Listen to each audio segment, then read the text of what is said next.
to the weekly roundup on SA Footballer TV. I'm Tommy Javor with Darcy Evans. Of course, fresh from your live call on the weekend at Perringa. And you joined us as well, which is great. Good to see. Look, being part of history was pretty... It was special. Special moment. We started slow, a few technical difficulties, but a very good second half I felt, and we're available. We'll flash up on the screen the whole time. We'd love to get out to your club. It's not restricted to Div 1. It could be Div 1, Div 2, like we're in now, Div 4, Div 6 we've got coming up. Murray Bridge, we've got Murray Bridge, period. Yeah, it's going to be fantastic, really exciting time for South Australian amateur football, and we're part of it, so that's great. But we're on to Division 2. We're reviewing round 6 and previewing round 7, mate, and we're going to start off where... Well, this one's for the producer, isn't it? We got told that Modbury wouldn't lose a game this year. There's a laydown was there. You're not allowed to talk on the camera.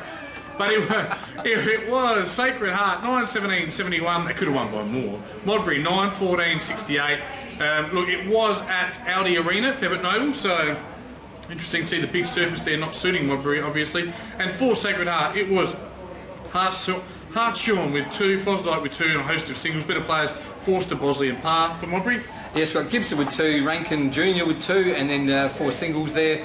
Burns, and the best players, Burns, Marshall, Martin, Fogden and Bennett. So look, poor kicking on both sides, 9-17 to 9-14, so probably poor kicking on both ends there. So could have gone either way with some Australia kicking, but 3 points Sacred Heart with what would have been a crack of a game to watch. Yeah, you wouldn't exactly say it's panic stations just yet. No. They're still sitting top on 5-1, so they'll be happy with that, and that's probably a good wake up call for them. And with that game being at Audi Arena, where the Div 2 grand final will be, you would assume. Indeed, absolutely. Unless something drastic happens. Interesting. Bit of hope there maybe for Sacred Heart. Could come back to Division 1 just as quick as they left. They've been doing very, very well, sitting third. Next game, St Peter's Old Collegians, too good for Broadview. It was St Peter's 12-12-84, getting over Broadview just by 12 points, 11-6-72. But it was Broadview who led for most of the day. They led by 22 points at quarter time and led by 6 points at three-quarter time. But St Peter's came all over the top of them and made a mess of them with 5 goals in the last quarter. Yeah, that's all it needed. Exactly. We're going to let that go. We're going to go St Peter's 3 to Schultz and 2 to Stafford, Sharp and Hartman. Better players for St Peter's were Butler, Hartman and Duncan for Broadview. Yeah, look, Kent with 5, that's great. Nearly kicking half the score for Broadview, so well done him. Bamford with 3, Makins with 2 and just Hody with 1. Best players, the Prince, Schlicker. Kemp, Bamford, the Bamford boys obviously got the best players as well, so well done those two. So, but good win all in all there for the Saints. Our next game, it divided the tipsters last week. We weren't sure which way to go. I went with Old Ignatius in the end, and glad I did because they were convincing winners. 23 goals, 10, 148. Too good for Smosh, 11-10-76, and Smosh away from home certainly aren't as dangerous a prospect as they are at home. Did I say Smosh? Smosh. They're not dangerous either. Scotch, just the 2 points in the last quarter. Old Iggy's really stamping their authority with 6 goals, but controlled most of the day up by a goal, 2 goals and a half, 6 goals at three-quarter time. It was, that's a big old name, Christopherson, that's a lot of vowels, a lot of letters, with 4, Shaw, Sandlin and Washer and McNeil all with 3s, with Monaghan kicking 2 along with Fitzgerald. McNeil, Christopherson, that's actually his name, Christopherson, and Lean were the better players for Old Iggy's. For Scotch, mate? Yeah, we've got Mutton King with 3, Wong 3, Lawson with 2, individuals with 3 players. Then best players Lawson, Thorpe, King, Wong and Giles. So I think Ian's still be very disappointed with that win with the boys. It's a big margin too, so obviously first half of the season he's... Yeah. I'm a little disappointed with you. You didn't watch last week's show, did you? I didn't. Because I watched Division 3 when we say mutton, we say mutton. Oh. Right? So every time we say that, it's mutton. Mutton. Yeah. Ain't nothing like this mutton. Alright. Now, one of the upsets of the round, and I got raked over the coals for even tipping this one, but I had a gut feeling and I got a fair bit of gut. So this one came to fruition. It was at Clemsic Oval, so again, probably a big shock for the locals down there at the suburban club of Gazer. A big margin too. It's not just they just got over the line, it's a huge margin. 30 scoring shots to 17. It was Gazer 10-7-67. Foss Camden, Phantoms 15-15-105. Foss Camden, Williams tore Gazer a new one with 6. Gordon kicked 3, May kicked 2 and a host of singles. Williams was their best with Ruwalt, Smythe. Mitchie Molnar back in the A's playing a very good game. And Ramsey for Gazer, mate. Yeah, we've got Bioli with 3, Stevens with 2, Clark with 2, individual 3 players there, and then best players: Lee, Jones, Clark, Draper, and Hill. Yeah, so interesting margin. result there. That one sees Gazer drop out of the 5, Yeah, a crucial does. loss, and it just gets Foscandon within striking distance of the 5. Which Charles would be very annoyed with that big margin there. But he'd be pulling his hair out if he had any. Yeah. And our last one now, obviously we've got friends of the show at Portland, and Trev does the B grade along with the Diff and a few of the other boys who've been around the Portland traps. And Portland, well, they've been on the receiving end of some hidings over the last few years, and they would probably enjoy this one at Port Reserve. It was Portland 20 goals, 8-1-28. Smosh Westlake 7-5-47. It was 7 goals of difference at half time, 5 goals at quarter time. Smosh haven't even put goal kickers and best players. Not happy at all. Looks like nothing. No best players. No, very little. But for Portland, Brady Pryor kicked 7. I think they'll take him to the lead in the goal kicking. Green and Waite both kicked 3, with Shepherd kicking 2. Better players: Brady Pryor, Will Song, and of course it wouldn't be a Portland best players without Dale Laslett. Laslett. Okay, tell us your thoughts on the ladder, Darcy. The ladder, we've got Mowbray, where they had the first loss last week, still in the lead on top, just by the percentage, by not much, by 0.5%. By Old Eagles very closely behind them, also just with the 1 loss.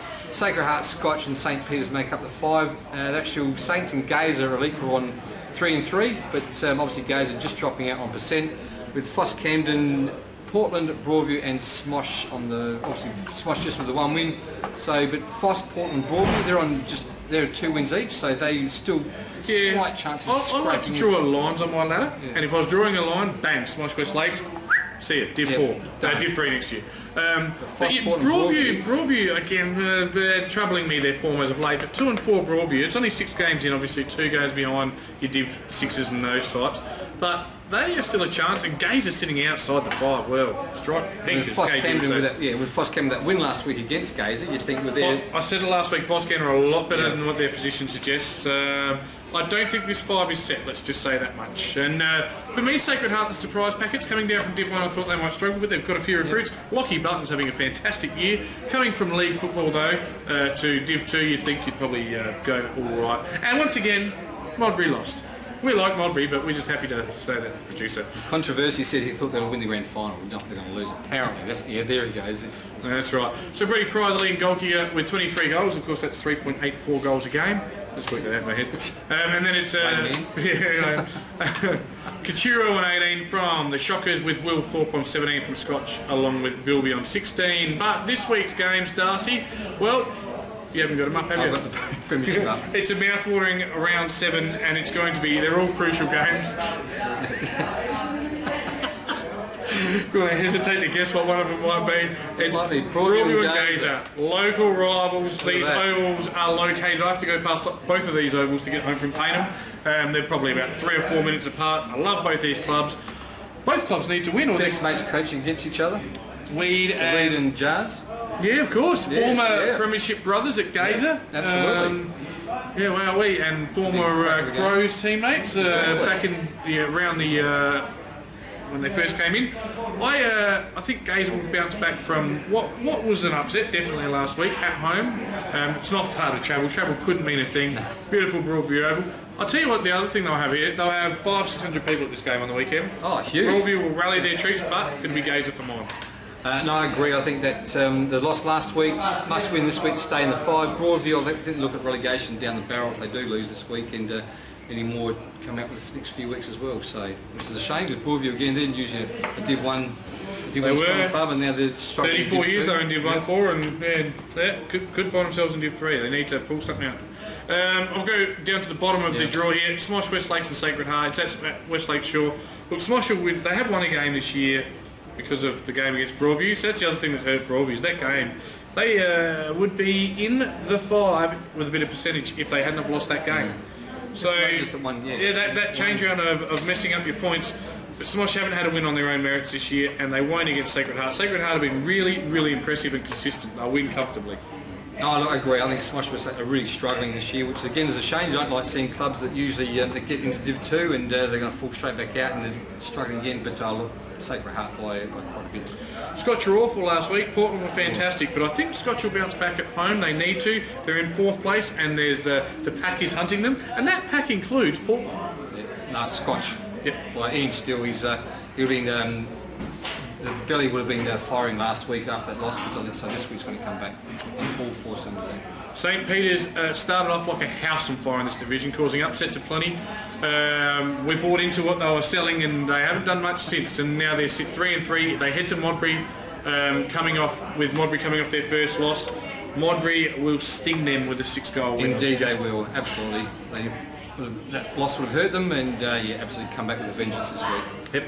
Foss Camden was a fantastic week at Gazer last week. Can they take that form back home to Camden Oval? I think they can, but I still don't think they'll be good enough for the stars of Old Iggy's, who are really making every post a winner. 5-1, second spot. Yep. Iggy's too good. Oh, with a huge win last week, so they're definitely going to just continue their winning ways, and they're doing some great inroads in Division 2. It's their Old Iggy's have been really sort of Division 5, maybe. Yeah, just, 2, 3, 4, but yeah, 2 and 3. Certainly not in top in Division 2. Looking at Division 1 next year. Another college team. Scholars, we talked about that before. Yes,